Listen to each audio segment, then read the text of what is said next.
Hi guys, welcome to another episode of our project analysis. Today we will be talking about Lentor Gardens Residences. So, okay, let's get right into it. So today our content, right, will be Oversupply first, then after that rentability, then project information and layout analysis. Yep. So I think in this area, there are actually a lot of projects, right? So I think oversupply is something that a lot of buyers will be concerned about. So we will go more in depth and also go into the oversupply issue that may cause rentability issue as well. Yes, so right. After that, we will go through just basic project information and layout analysis. So preview date will be from 4th July to 14th July and the booking day will be on 18th July. So if you are interested, you can actually contact us to book a Showflat viewing and we will be happy to assist you. Okay, next. So oversupply issue in Lentor, right?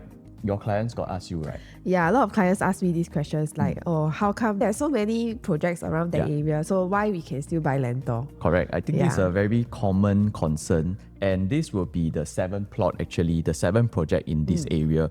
So let us see whether there is an oversupply issue. Right. Okay, so for Lentor area, right, you can see from this, there are actually a few projects already. The first one will be, of course, Lentor Modern, which is integrated. So Lentor Modern has recently already obtained their TOP. So subsequently, there are more projects like Lentor Central, which was the most recent one. And then we have Lentor Gardens, which is the project that we'll be talking about now. Lentor Mansion, Lentoria, Lentor Hills, and Hillock Green.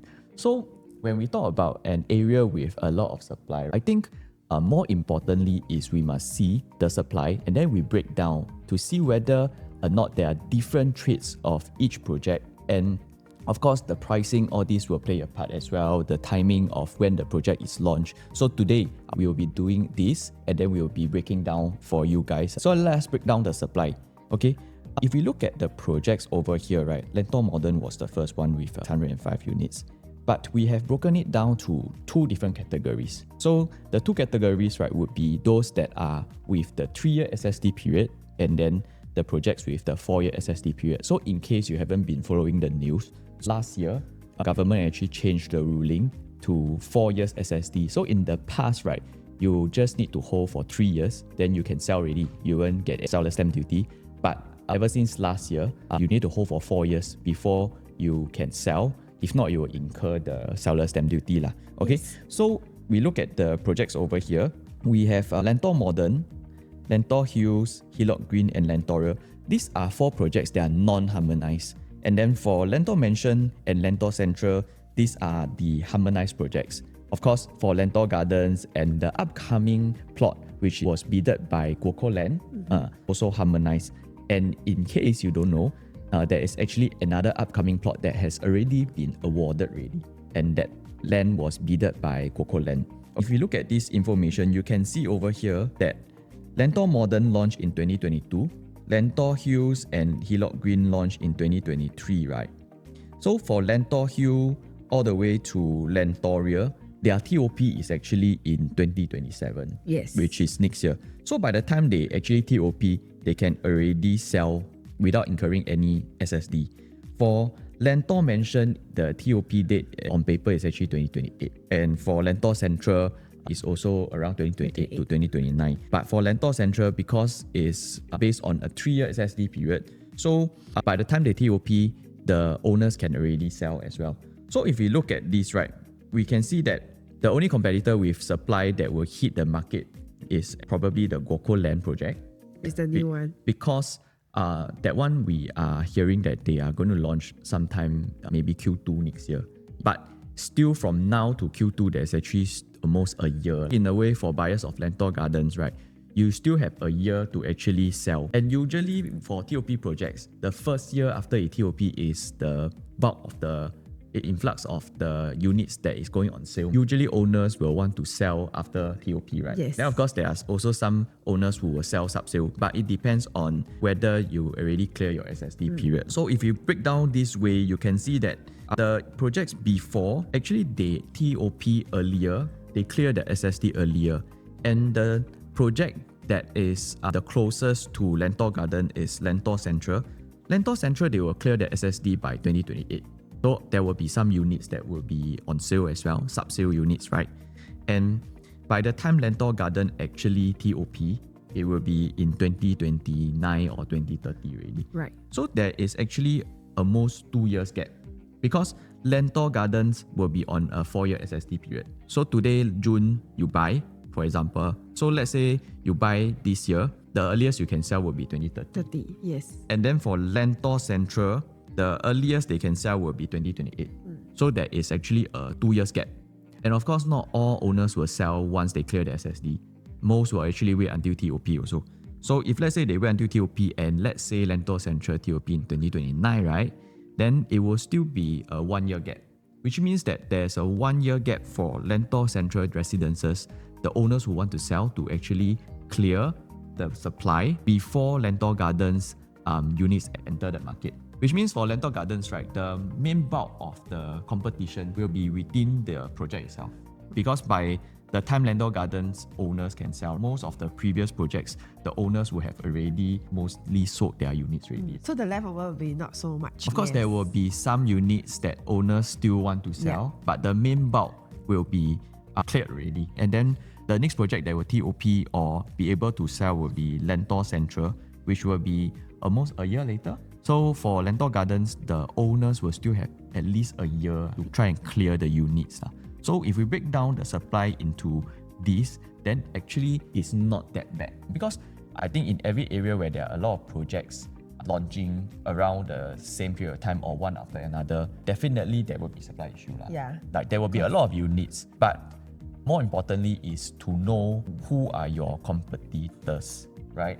Then we can break down and see whether the project is actually safe to buy in or not. If you are someone who wants flexibility to sell and not have to compete with a lot of projects. Next, we will go into the land bid, sale and average price in the Lentor area. So if we look at these, right, these three projects, Lentor Hills, Lilac Green, Lentoria, their land price is quite comparable, about 1,000 to 1,001. And if you look at the sale price, right, when Lentor Hill actually started lower, right? But why do you think that this happened? So Lentor Hills Residence is the second plot after Lentor Modern is out. So basically, they also trying to test the market. And another thing is, during 2023, right, what happened was that interest rates went up. And then, of course, government also introduced cooling measures such as the property tax, ABSD for foreigners, all these things. So it actually impacted the market and the whole market sentiment changed. That is why the developer was also very cautious. But if you look at the price that eventually they sold the last unit at is at 2,451. And average price that they achieve is 2,116. Then for Hillock Green and Lentoria, the land price is around the same. So for Hillock Green, because it's a smaller project as well, they launched at 1,007. But if you look at the average PSF, right, they are actually also comparable to Lentor Hill Residences, and it's even higher actually. So for these three projects, right, the land prices are the same.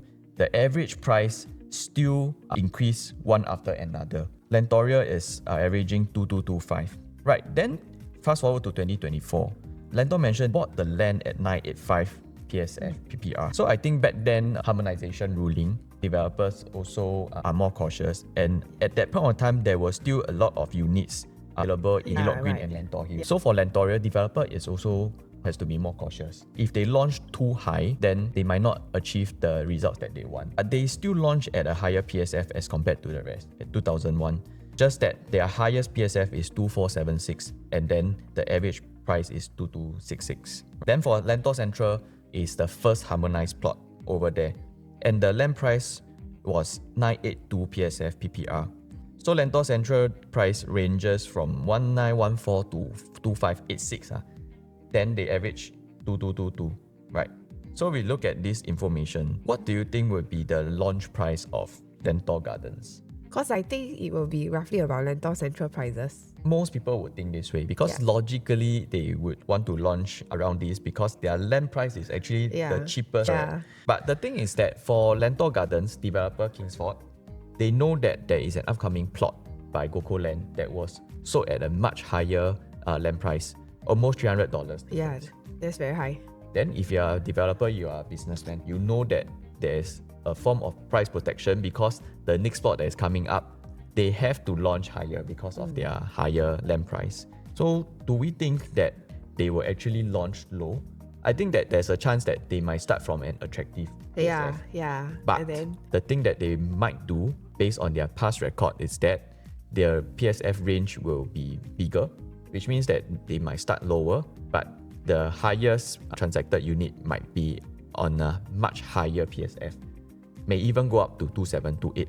Because, right, Lentor Central GLS, this is the Coco land plot. Their land price is 1,278. So based on this, if we calculate the break-even price and the profit that they want to make, right, they have to average around 2005 to 2006, around there lah. So even if they average around 2004, for example, the units that they have to sell, the highest would be 2008.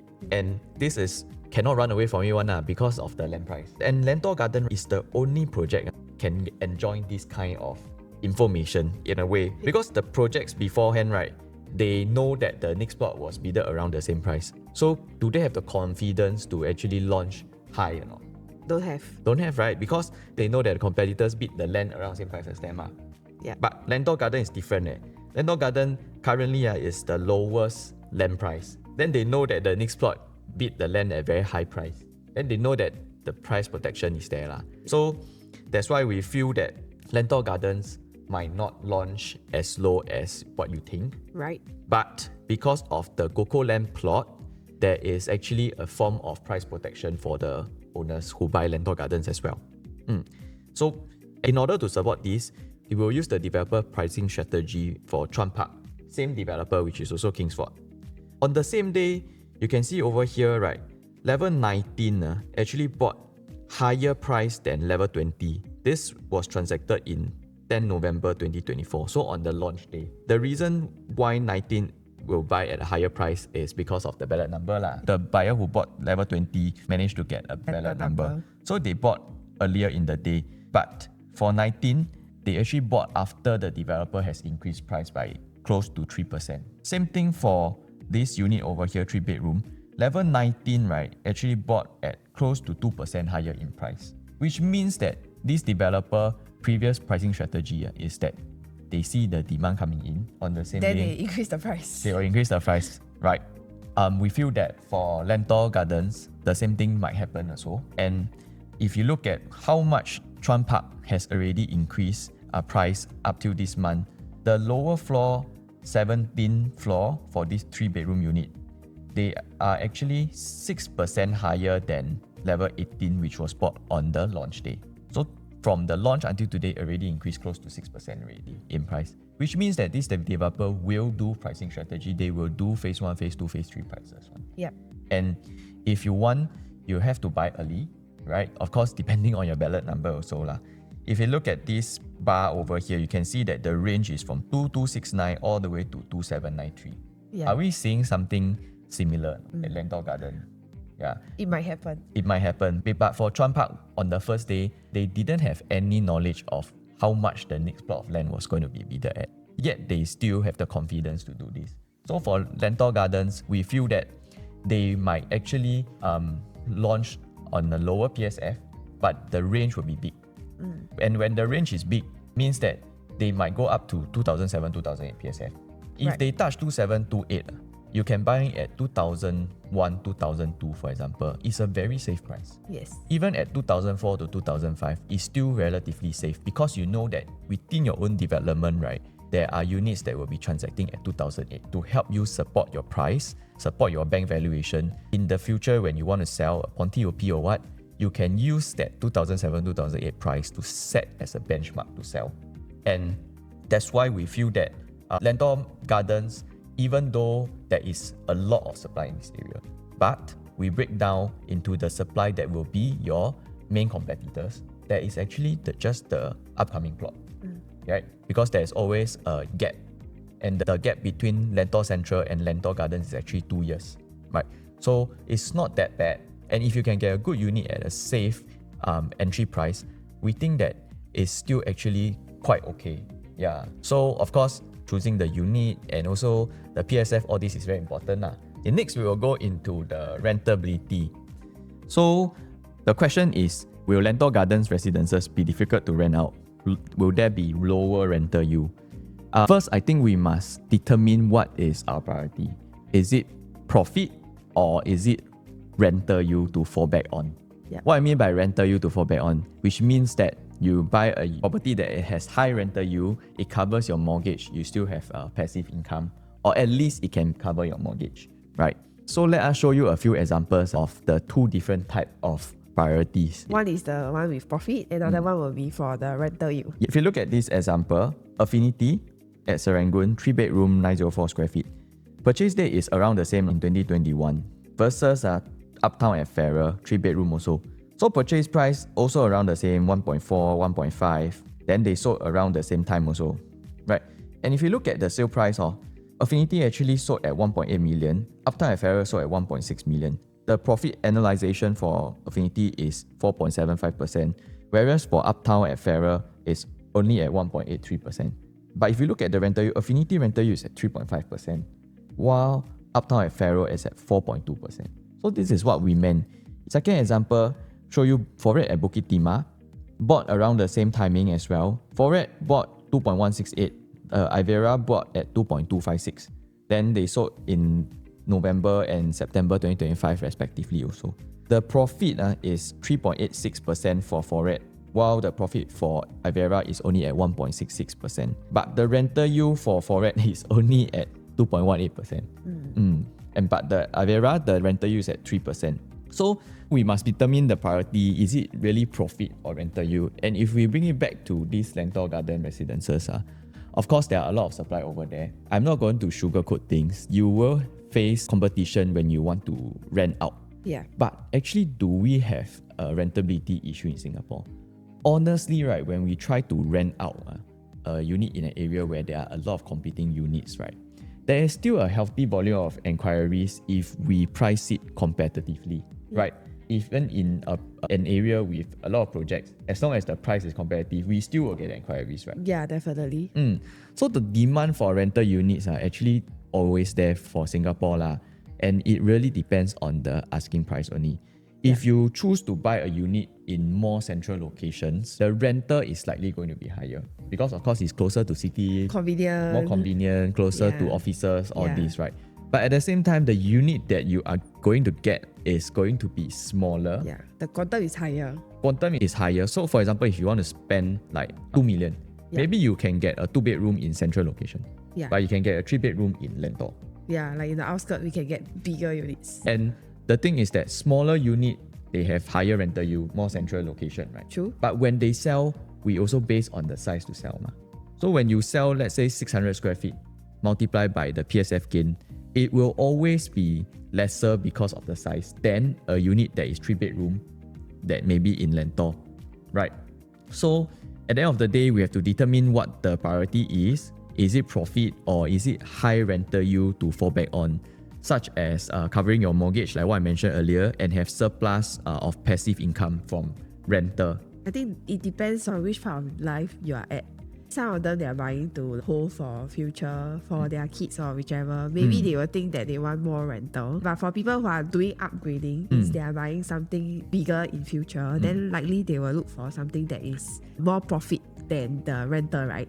Yep. Honestly, in Lentor area, even the smaller units, there are a lot of buyers who buy for own stay also. Yeah. So this area is really mostly for own stay. Yeah. If you are looking to invest into a property and for a start, I think this would be a good option for you because the quantum is definitely lower than other options in the market, right? Something for you to enter. But if you're looking for something that gives you very good rental yield, I don't think that Lentor Garden is the project that you should be looking at. You should be looking at more central locations with higher rental yield so that you have that to fall back on.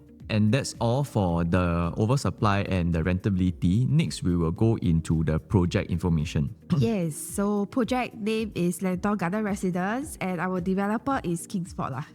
Basically, this is 99 years and our vacant possession is on 2030. Site area is 20,639 square meter.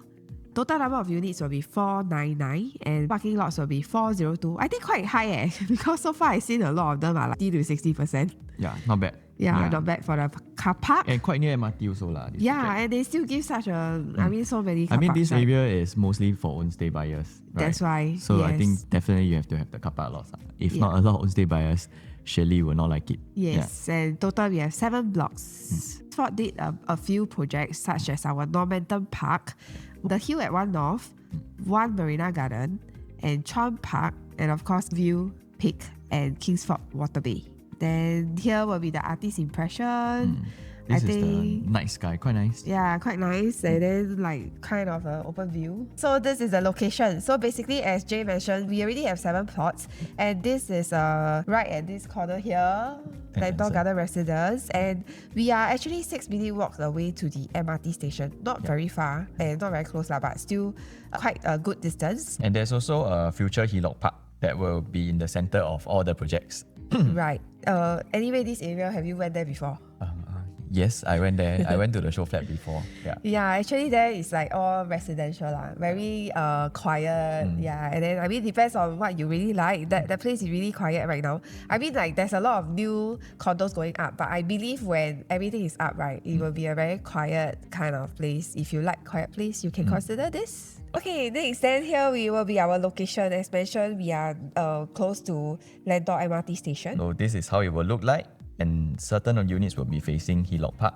Next. So this is our site plan. If you can see, we have full-fledged facilities. We have a tennis court over here. There will be 3 units of strata houses also. Right. Over here, this 72, 70 and 68. And with this development, we still have 2 barbecue pits. The entrance will be from here. So go down to basement car park and you have your 402 car park lots. Yeah, that's very good, right? Mainly the bigger units are facing the future Hillock Park. Then the orientation will be north over here and then south facing over here. So this is our elevation chart. You can see we have from 2-bedroom all the way to the terrace, which is the 3 terrace that Jay mentioned earlier. Then for 2-bedroom, the bulk is at 2 and 3 bedrooms. And of course, we have our 4 bedrooms. And then 3 shutter houses. So next, we go into our layout analysis. So now we will go to our layout analysis. Here will be our 2-bedroom. So basically 2-bedroom premium plus a home shelter, we have 5 layouts. So let's go through the layout. So basically for this P1, P2, one is facing the another one will be the pool facing. So for this 2, one is the kitchen will be a long kitchen, another one is a tuck-in kitchen. So for this area, I think that there will be a lot of own stay buyers. Yes. So I think the tuck-in kitchen is important. Right. And that's why this P1 is actually eliminated. And then we have this 2-bedroom premium with the study. But this study is actually quite small. So I would say this is more like a storage space. Yes. Yeah. And the size is 678, right? And so if we compare it to the other 2-bedroom premium, which is also around the same size. Right? These 2 are at the pool facing. We have this home shelter one that is 689. You are paying for 11 square feet more, but you actually get a home shelter and a tuck-in kitchen. That's why our top choice is actually this 2-bedroom with home shelter, which is at stack 13 and 16 facing the future park. Next, we have our 2-bedroom premium. Total, we have about 6 layout. So 2-bedroom premium, from the first 2-bedroom premium is facing the park. And if you can see that this is like an actual study area already. So this one really you can use as a study area. And then same thing, we have the tuck-in kitchen. I think these 2 layout is just quite similar. It's like just mirror image. But these 2 will not be our top choice. So now we will go through our S3 and S4. So for S3 and S4, they are pool facing. Basically, same thing is a tuck-in kitchen and we have our study area. So we actually shortlist one of the unit here. But there's another 2 more, which is also the same size, which is S5 and S6. Very similar. The only difference will be the study area, the shape of the study area, and also where the dining area is at. Yes. Our top choice will be this S4 because the study area can be an additional room as well. You can use it for storage. And the thing is that the dining area, they have a space over here for the dining. For the first two layout, which is our S1 and S2, right, the dining area is actually tucked at the wall. Yeah. So basically, it's like quite awkward. Because you're facing the bathroom over here. Yeah, so like quite awkward lah. So Yeah. basically, that's the reason why we choose our S4. Yeah. And because of the shape of the study, it's long enough for you to actually put a single bed over here. For this one, it's a bit shorter. So I have some concern whether a single bed will be able to fit into it without eating into this space over here. I think S4 will be our top choice. And next we have our 3-bedroom. So for our 3-bedroom, let's go through our 3-bedroom compact plus study first. So basically, both of them are facing the pool. For the entire 3 bedrooms, the layout itself is actually quite decent and functionable. So now let's go through our C1 plus C2 plus S. Basically, both of them are actually having our pool view. So the difference is only that we have one with study, one without. So the dining area actually can go up to 6 seater. I think it's quite decent. And basically, the 3 bedrooms are tucked in the corner, and our bathroom also have windows. We also have our windows in our kitchen area. We actually have our top choice. Our top choice will be the C2 plus S, 936 square feet, and it's a pool facing. The difference is not very huge because if you count in the difference in size, right, it will cost maybe about 120k if it's at 2000 PSF. So that's why we feel that the study can actually use as a utility or storage, or and even a bedroom. Yeah, it's important for this area. That's why for our top choice between those two layout is actually the one with the study. So next we will go through our 3-bedroom premium with study. For this first two layout we have is 969 square feet. One is pool facing, another one is external facing. So basically same thing, the dining and the kitchen area is very functional. So for this two layout, I think the study is still very functional because we can use it as our bedroom or even a storage area. If we are going to compare these two, definitely the P2 plus S will be more functional. Yeah, because the size is the same, right? But over here, if you want to build a study here, it will block the kitchen. So the study in this area is actually better. Gives you more flexibility. So let's go through our next two layout, which is our P3 and P4. Yeah, so P3 and P4, this time we have our dry kitchen. Earlier, we do not have any dry kitchen, and this layout we have dry kitchen and yard as well. They are 1001 square feet. One is pool facing and another one will be our external facing. So the rest are similar. We have our home shelter. And then for this one, it's actually 3-bed, 3-bath. So there's a WC and a yard. And at 1001 square feet, I think it's functional and I think it's efficient layout and good. And especially for 1001, they actually build a dry kitchen over here. It will be quite popular in the resale market. Because you actually can put your fridge outwards if you want to have the 2-door fridge. So next two layout with our P5 and P6. This is slightly bigger, 1012 square feet. One is pool facing, another one is like a park pool facing lah. So basically the difference about these two with the one previously is the walkway. So not much difference. And next we will have our top choice. This is our 3-bedroom premium, which is the P3 plus study. Yeah, the reason why we choose this is because of the walkway area. Yeah, the DB box actually, that area you actually can do more storages if you want. And like we mentioned earlier, you actually can have the 2-door fridge over there. Yeah. You shift the fridge over here. Yeah, so you have more storages in the kitchen itself. And then over here, you can build a shoe cabinet also. Just don't block the door. And then you have your own privacy. Yeah, then you have your home shelter over here as well. So everything you need in a 3-bedroom premium. And I think this is the best layout in terms of all the 3-bedroom premium. Next, we will go through our 4-bedroom. We have two different sizes, which is our 4-bedroom compact. Basically, the size of them is 1184 square feet. And then one is the pool facing and another one will be a park pool facing. Yeah, so basically the difference between these two is where the home shelter is. So our top choice would be C2 because for 4-bedroom, we still feel that privacy is needed. And for this layout over here, once you open the door, you can actually see all the way through the living room. If someone is standing outside, they actually can see entirely to the living room area. For 4-bedroom, I think that the privacy is important. That's why C2 is our top choice. Next, we have our 4-bedroom premium. 4-bedroom premium, I think both of the layout looks the same. So basically, these two layout, the best thing is they have landscape. You can see earlier we do not have any landscape layout. Yeah, so these two are the ones that have landscape layout. This two is our 4-bedroom premium. If you can see, the size difference is only 10 square feet. So I think we do not have any top choice here. Basically, they are only like 20,000 difference on the foyer area. Because it's only 10 square feet. They are actually facing the park. Yeah. But this one has the landscape living room. Yes. Yeah, so it depends on whether you are buying for own stay or if you want to actually sell in the short term. If you are buying for own stay, then of course landscape living is something that I think a lot of owners would like. But because the size difference between this and the 4-bedroom compact, right, is actually 200 over square feet. Quite big difference. So the price gap will be huge also.